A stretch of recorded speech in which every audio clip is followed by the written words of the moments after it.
Mana Damas'imiz 2015-yilda ishlab chiqarilgan Damas. Tashqi ko'rinishini ko'rsatay birinchi. Mashinada 10-15% kraska bor xolos. Mashina butun mashina mana.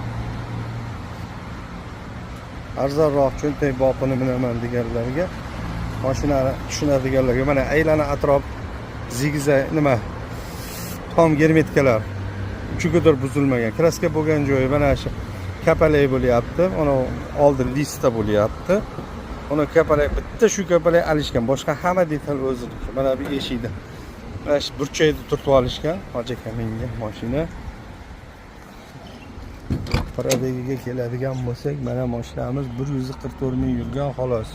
Mana stoykalar, bayroq, marok hamma yoq chotki mana germetikalar tushunadiganlarga mashinani mana ichki stoykalari hamma yo'q o'ta ideal holatda mashinamiz.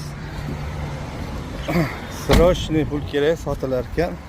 Mashina metani bor. Naq puli borlar tezda aloqaga chiqinglar. 4 ming oxirgi akan chatilnar 4100 ga naqqa berib yuboriladi.